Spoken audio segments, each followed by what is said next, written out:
अनि भ्लग किन त्यस्तो अरू ठाउँमा बनाउँदिन मान्छे भएको ठाउँमा भिडभाडमा भन्दा कन्फिडेन्ट छैन, 0 लेभल कन्फिडेन्ट। भ्लग खिचेर हिँडिन्छ, सबले सोध्छ कति छ सब्सक्राइबर भन्न पनि लाज लाग्ने के 300 400 बनाउँछु, मेहनत गर्छु, हाल्छु, खै त भ्युज। अस्ति भिडियो पार्ट 1 भनेर हाल्दै थिएँ, खै त्यसमा 50+ भ्युज छ। अनि के गर्ने है, 50+ भ्युजले त हामीले त्यत्रो मेहनत गरेको सबै आफ्नो मनै मर्दिन्छ क्या।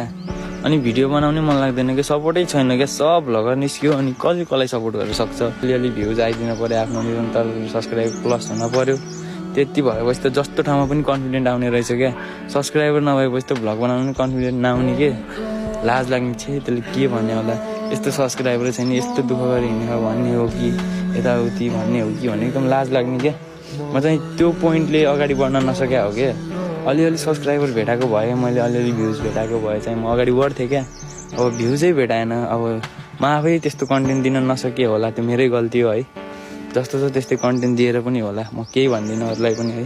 अडियन्सहरू त जे राम्रो देखेँ त्यही हेर्ने, मै उस्तै छु। युट्युबमा जे रमाइलो राम्रो देखेँ त्यही हेरिदिन्छु। अब आफ्नो कोसिस बेस्ट गर्छु। मलाई कन्फिडेन्ट पनि एकदम 0 लेभलमा छ, कन्फिडेन्ट बढाउनु छ। म एकदम कन्फिडेन्ट बढाएर अगाडि बढ्छु भन्ने सोच राखेर अहिले चाहिँ फेरि भ्लग पुनः स्टार्ट गरेछु मैले। त्यही नै हो, म चाहिँ बस मेहनत गर्छु, मेहनत गर्न छोड्दिनँ। भर्खर स्टार्टिङ हो, अझै कति दुःख भोग्नै छ बाटोमा होइन।